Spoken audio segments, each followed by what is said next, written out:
pag nag-breed din kasi ako, as much as possible, hanapin ko na talaga yung sa material is yung ganong type na ng body confirmation. Hindi na ako mag-breed na mababa, iparis ko na lang sa medyo long type na body para ang breeding ko kasi is as much as possible, dark legs to dark legs lang. Kaya makikita mo sa mga light-legged ko, wala ka makikita mga dirty feet, black spar. Kasi gusto ko, pag na-breed ko siya, ang resulta, pwede ko gawing materialis. This is Don Don Oga, dayon kamo sa DT Carolina.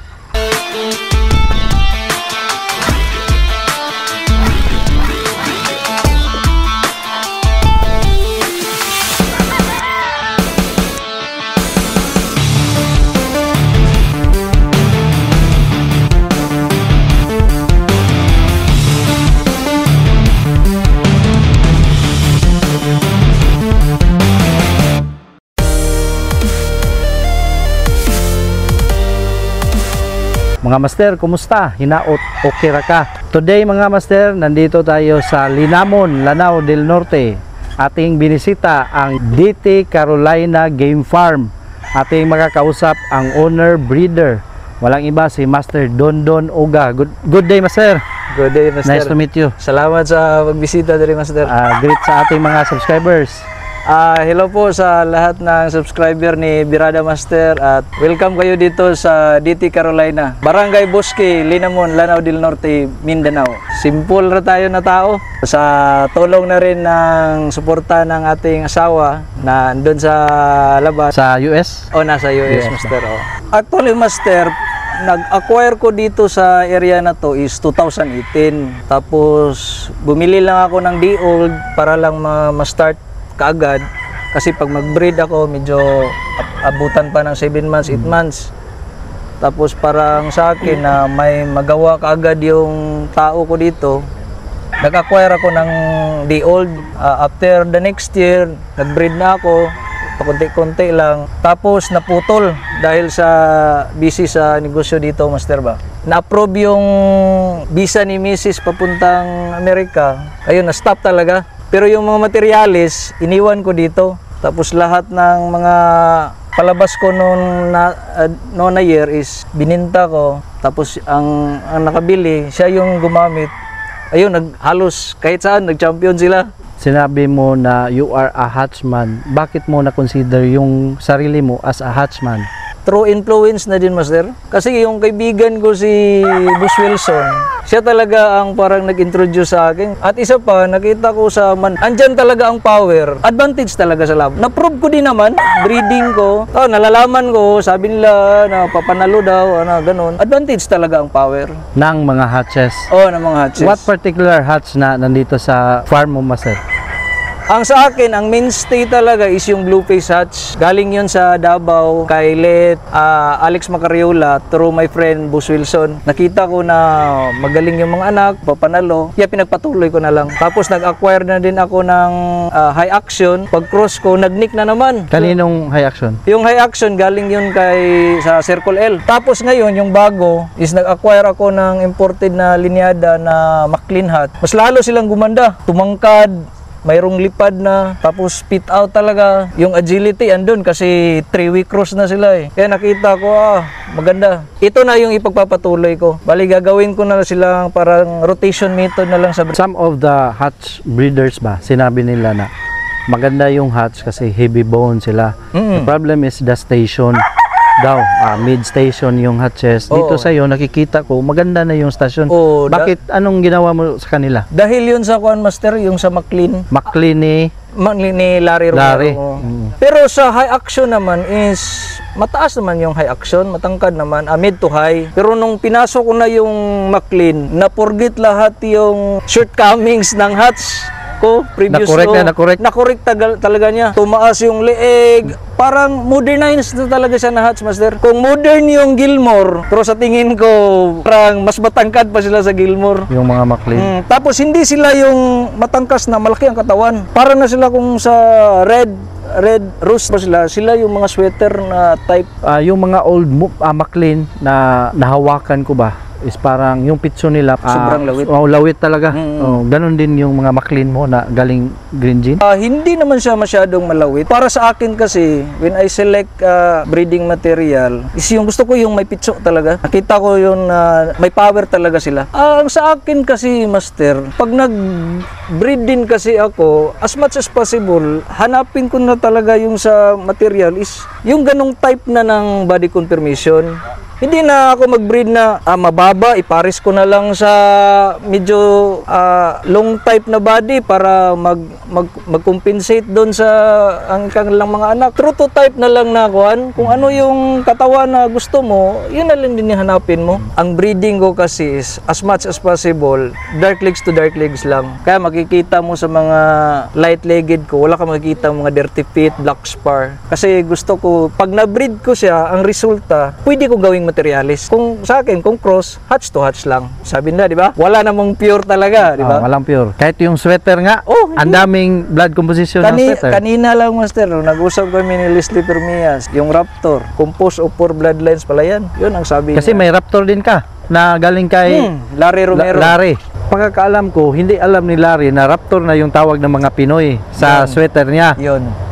He was just calling it as sweater. Oo, sweater. Pero pagdating na dito sa atin, Raptor na yun. Kaya yung yun. Raptor, Master, mga malalaki talaga sila or meron ding Raptor na mga medium size? Yung kanina, yung pinakita ko, Di ba yun, malaki ba yun? Yun ang original. Kasi meron din isang interview ba ng isang breeder na kaya daw nila tinawag na Raptor sweater yan kasi sobrang laki.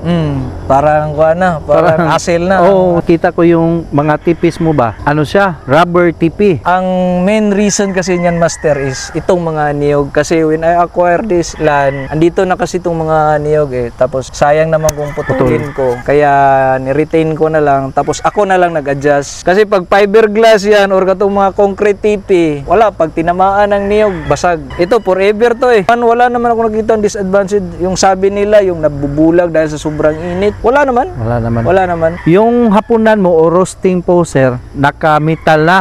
Metal talaga yan? Metal. Or Galvanized tubular tapos galvanized GI pipe. Dati, ganyan na talaga. Hindi, kawayan lang siya dati, Master. O kasi maraming kawayan. Maraming kawayan dito sa paligid eh. Pero napagod ka rin. Napagod ako tapos mag-utos ka ng tao pagkuha ng kawayan, magbayad ka pa. Tapos magawa pa ng roast, bayad ka na naman. Yeah, that's by twice a month or twice a year siguro? Oh, twice a year. Oh. Maximum na yan, every 6 months. Every 6 months. Kasi dito sa area is maraming anay. Oh. So prone talaga siya na madali siyang masira. Yung height niya, Master? 3 feet lang. Net height niya is 3 feet na lang. Pero yung sa ilalim, Master, 1 feet rin. Para hindi talaga siya gumalaw. May dawil. Oo. Tapos may buhos. Buhos na simento na siya. Pero ganyan, Master, 3 feet yung height. Meron ba siyang disadvantage doon sa pagka-develop ng mga muscle sa kanyang and doon sa overall contribution, so the whole totality ng kanyang performance? CCO pa lang kasi sila is nasa range na. Ang maximum na brooder period ko is 3 weeks lang. Tapos akyat na sila dito. So pag sinabi nating muscle development, sa range pa lang is nandun na yun? Nandun na. Nakakalipad sila, takbo ng takbo. So wala nang problema yung development sa akin. Stag ka naman din, Master, no? Oo. So ilang months lang sila dyan sa cording? Kasi hinarabis mo 6 months, 5 months. Ang range natin is 3 weeks old up to 5 months. Kasi sa nature nila is medyo marami silang hats. Madali silang mature. Mature. Early maturing. So tapos, hinarvest mo sila 5 months or 6 months. Mag-stay sila sa cording for 2.5 months or 3 months until gagamitin mo sa stagan 10 months. Ganun. So yung sinabi mo na 5 months, yung development nangyayari pala doon na rin sa range area. Sa range na.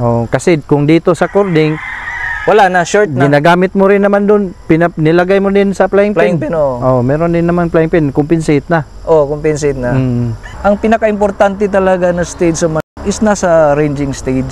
Kung nakalimber, nakatangka lang yung manok mo, wala talaga. Walang development. Walang development. Ang pinaka-importante before tayo mag-start is acquire talaga tayo ng area. Kasi ang area yung sa akin lang ang pinakamahirap hanapin. Pag naka-acquire ka na, pwede kinabukasan punta ka sa breeder, acquire ka. Pero ang area, titingnan mo pa ang topography. Kung hindi babahain. Kung di bahabahain, kung maganda ba yung soil Quality. Wala bang bato-bato? Kung okay ba yung mga surrounding, kung wala bang nagmamanok diyan. And walang nakawan. Wala bang history ng mga sakit. Makapasok ba yung sasakyan mo? Oo. Delivery ng supply? Oo. Makapasok ba yung buyer mo? Yun ang pinaka-importante talaga ang buyer. Ay, shout out sa pinakauna sa misis natin. Shout out kay Ma Tisha. Nasa California siya ngayon, Master. Kay Boss Wilson, yung nagbigay sa akin ng Bluefish Hats. Kay Boss McCoy, kay Sir Chip. Si Boss EJ, hindi ko na lang i-mention kasi andyan sa harap. Kasi bakit DT Carolina pala, Master? Yung D is Dondon, tapos yung T is sa wife na name ko, Tisha. Tapos yung Carolina sa dalawang dalaga ko, yung anak ko, dalawang babae kasi. Si Carol at si saka si Alena. Ayun mga master, nakausap na naman natin ang isang breeder mula dito sa Linamon, Lanao del Norte. Isang promising breeder. Kakaumpisa pero maganda yung mga lines niya. The Hatsman of Lanao del Norte. Walang iba ang may-ari ng DT Carolina Game Farm, si Master Dondon Oga. Hanggang sa susunod na lang mga master. Birada Master! Thank you kayo, sir. Thank you, Master. Thank you sa pagbisita. Maayong gabi mga master. Kuyog na to si Saki Ramos, si Clark D. Guzman, o si Aki. Naghanalin siya na.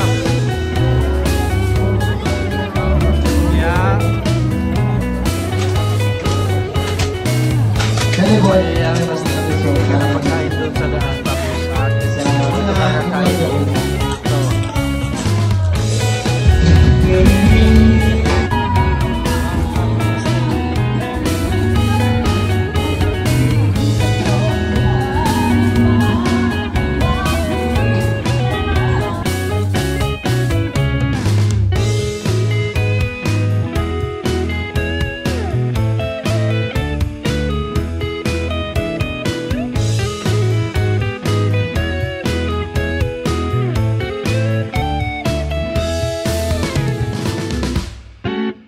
Night market in Iligan.